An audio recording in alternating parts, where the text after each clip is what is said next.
오늘은 마태복음 10장 9절부터 15절까지의 말씀을 함께 나눠보도록 하겠습니다. 마태복음 10장 9절부터 15절까지의 말씀을 제가 봉독해 드리겠습니다.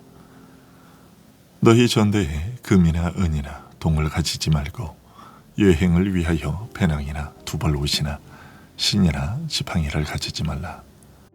이런 일꾼이 자기의 먹을 것 받는 것이 마땅함이라. 어떤 성이나 마을에 들어가든지 그 중에 합당한 자를 찾아내어 너희가 떠나기까지 거기서 머물라. 또 그 집에 들어가면서 평안하기를 빌라. 그 집이 이에 합당하면 너희 빈 평안이 거기 임할 것이요 만일 합당하지 아니하면 그 평안이 너희에게 돌아올 것이니라. 누구든지 너희를 영접하지도 아니하고 너희 말을 듣지도 아니하거든 그 집이나 성에서 나가 너희 발의 먼지를 떨어버리라. 내가 진실로 너희에게 이르노니 심판날에 소돔과 고모라 땅이 그 성보다 견디기 쉬우리라. 아멘. 예수님께서는 병들고 무력한 육신을 끌고 나아온 무리들의 이면에 있는 더 깊은 병, 곧 그 영혼이 병들고 지친 것을 보시고 깊이 동정하시며 불쌍히 여기셨습니다. 그러나 다른 한편으로 이러한 이스라엘의 모습이야말로 풍성한 추수를 기다리는 추수밭의 상황과 같다고 보셨습니다. 그리하여 추수의 주인이신 하나님께 추수할 일꾼을 보내어 주시기를 간구하라고 제자들에게 말씀하시고서는 12 제자를 사도로 세우시고 그들에게 귀신을 쫓아내며 병 고칠 권능을 주시면서 천국 복음을 전파하도록 하셨습니다. 그리고 천국을 전파해야 할 대상에 대해서도 이방의 길로도 사마리아의 성으로도 들어가지 말고 다만 이스라엘 집에 잃어버린 양에게로 가라고 하셨습니다. 그것은 아브라함에게 말씀하신 대로 이루시기 위한 것이었습니다. 즉 하나님께서는 아브라함에게 장차 땅의 모든 족속들이 이스라엘을 통해 복을 받게 될 것이라고 말씀하셨는데 그것은 천국 복음이 이스라엘에서부터 시작하여 온 땅으로 퍼져나갈 것임을 알려주신 것이었습니다. 예수님께서 제자들에게 이스라엘 집에 잃어버린 양에게로 가라고 하신 것은 바로 그 때문이었습니다.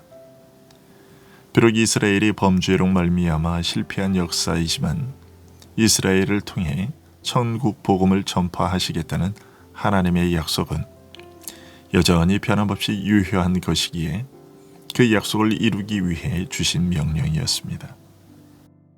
이어서 천국을 전파하는 자로서 제일 먼저 염두에 두어야 할 것은 거저받았으니 거저주라는 것임을 알려주셨습니다.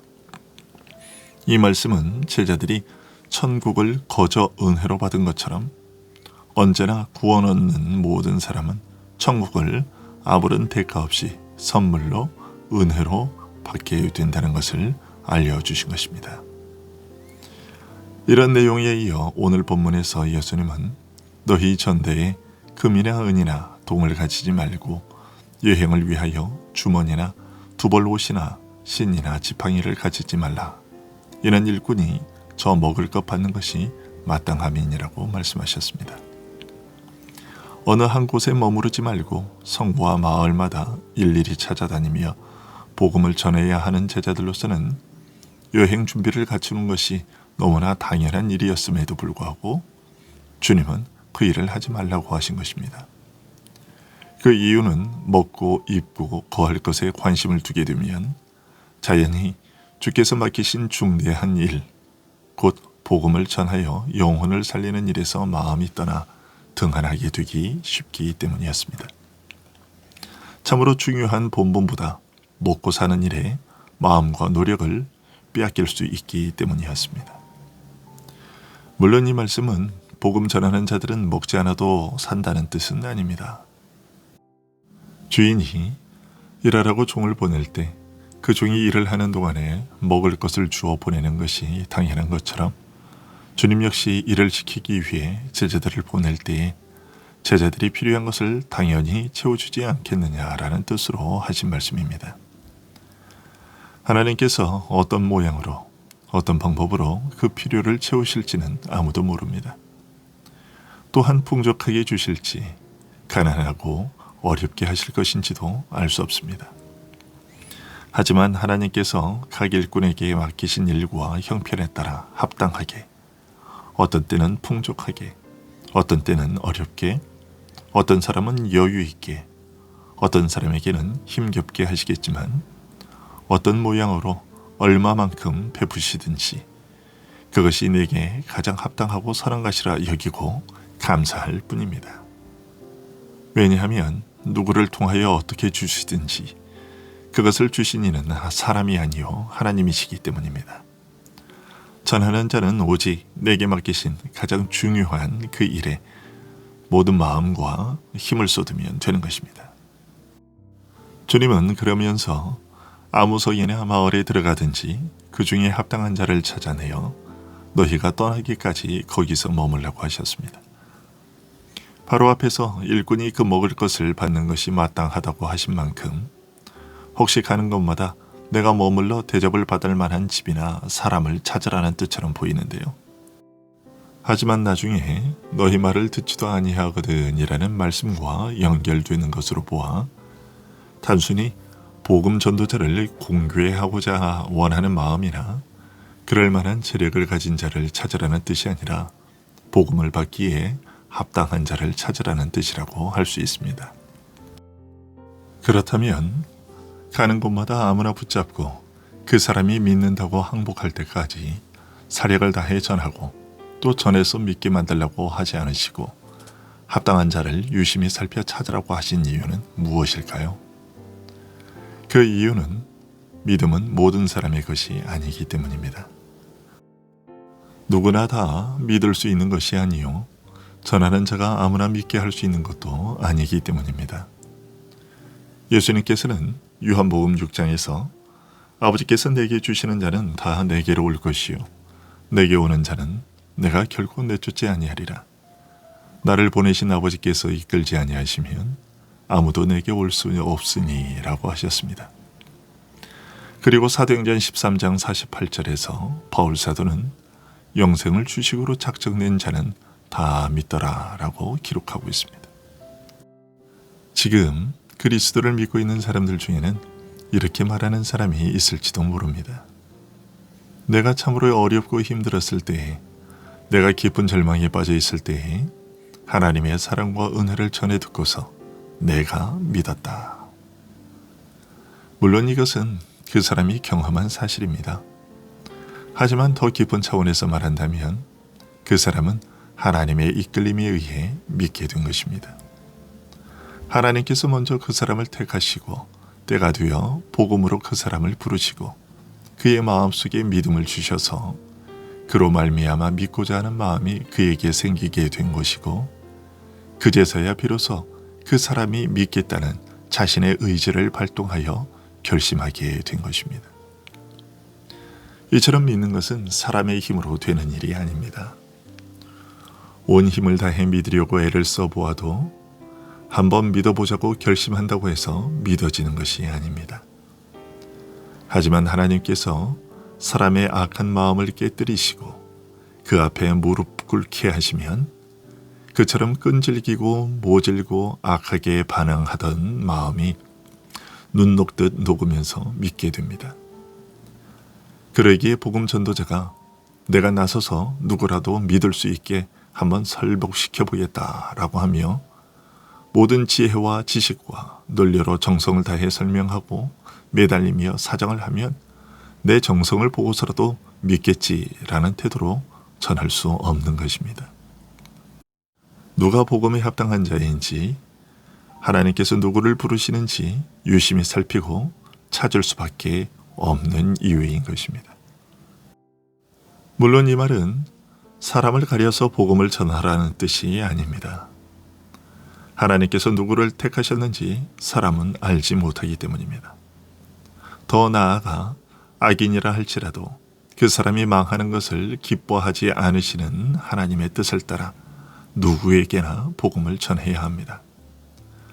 전도를 받고서도 거부하는 자가 받을 엄중한 심판에 대한 경고는 오히려 누구에게나 복음은 전해져야 한다는 것을 역으로 알려주고 있습니다. 다만 혹시 하나님께서 저 영혼을 부르시는 것은 아닌가라는 가능성을 항상 생각하며 하나님의 뜻과 능력을 의지하는 가운데 각 사람의 영혼에 일어나는 움직임을 주의 깊게 살피면서 하나님께서 친히 그 영혼을 찾으시고 부르시는 역사를 따라 전해야 하는 것입니다. 이처럼 우리 스스로는 하나님께서 택하신 자인지 아닌지를 전혀 알 수 없기 때문에 오히려 복음을 받을 만한 자라고 여겨지면 그곳을 떠나기까지 계속해서 포기하지 않고 복음을 전하고 가르치며 설득시키려는 노력을 그치지 않는 것입니다. 그리고 그 집에 들어가면서 복음의 평안이 그 집에 임하기를 구하는 것이죠. 그 집이 하나님께서 영생을 주시기로 작정하신 집이요, 하나님께서 친히 그들의 마음을 열어 믿게 하신다면 전도자가 빈 그 신령한 평안이 그 집에 임할 것이고, 전도자의 생각과는 달리 그 집이 복음에 합당한 집이 아닐 경우 그들을 위하여 빈 복음의 평안이 아무 성과 없이 전한 자에게로 돌아오게 될 수도 있는 것입니다. 죄인을 구원하는 일이 전적으로 하나님께 달려있다고 해서 전도자가 마냥 게으를 수 없는 이유가 그것이죠. 또한 하나님의 선택을 확인하고자 애를 쓰며 무작정 기다리지 않는 이유도 그것입니다. 오히려 모든 사람에게 진지하고 간절한 사랑으로 쉬지 않고 끈질기게 낙심하지 않고 복음을 전하게 되는 것이죠. 다만 저들이 그리스도를 믿고 믿지 않음이 나의 힘과 지혜와 노력에 달린 것이 아님을 알기에 겸손하게 전하며 오직 성령께서 친히 행하시는 역사를 유심히 살피며 성령의 역사하심과 인도를 따르는 것입니다. 이처럼 천국은 우리와 다를 바 없는 평범한 사람들의 권면과 설득의 말로 전해집니다. 그럼에도 불구하고 그런 전도에 대해 어떤 태도를 취하느냐, 어떤 결정을 내리느냐에 따라 극히 중대한 결과가 초래된다고 주님은 오늘 본문에서 말씀하십니다. 너희를 영접하지도 아니하고 너희 말을 듣지도 아니하거든 그 집이나 성에서 나가 너희 발의 먼지를 떨어버리라. 심판날에 소돔과 고모라 땅이 그 성보다 견디기 쉬우리라. 이 말씀을 뒤집어 말하면 복음을 거부하는 죄의 심각함이 소돔과 고모라의 죄악보다 더 심각하다는 것입니다. 이에 대해 어떤 사람은 내가 복을 받지 않겠다고 하면 그것은 내가 그저 복을 받지 않겠다고 거부한 것일 뿐인데 그 일이 어찌 그처럼 무서운 저주와 심판을 받을 만한 이유가 된다는 말인가 라고 물을지도 모릅니다. 하지만 깊이 생각해 보면 복음은 바로 천국을 전하는 것이기에 복음을 거부하는 것은 곧 천국을 거부하는 것이 됩니다. 또한 천국은 죄로 말미암아 죽음의 저주와 멸망에 들어갈 자를 구원하여 영생하게 하는 생명의 나라이기에 천국과 상관없는 자로 선언된다는 것은 바로 영생에서 끊어져 죽음의 저주 아래 영원히 처하게 된다는 것을 의미하는 것입니다. 따라서 복음을 거부하는 것은 스스로 무서운 저주를 자취하는 것이 됩니다. 더욱이 죄로 망하는 자를 불쌍히 여겨 그 아들로 저들의 죄를 대신하여 죽게 하셨으며 너희는 죄 가운데서 망하지 말고 내게로 돌아오라. 그리하여 죽지 말고 살라고 간절하게 부르시고 권하시는 하나님의 권면을 외면하고 거부하는 것이기에 이 부르심을 외면하는 것은 참으로 악한 죄라고 하지 않을 수 없는 것입니다. 육신의 아버지의 명을 거역하는 것도 불효의 큰 죄가 된다고 하는데 하물며 만물을 지으신 하나님의 명령과 강국한 부르심을 거역하고 외면하는 것은 얼마나 크고 무서운 죄가 되겠습니까? 하나님은 우리를 이 큰 죄에 빠지지 않게 믿음을 선물로 주셔서 그리스도를 믿게 하시고 천국과 영생의 삶을 누리게 하셨고 또한 아직도 주께로 돌아오지 않은 택자들도 이 복을 함께 누리도록 하기 위해 우리에게 천국 복음을 전하라고 하십니다. 그러기에 주님의 공급하여 주심을 믿고서 천국 복음을 담대히 전하는 우리들이 되어야 할 것입니다. 기도하겠습니다.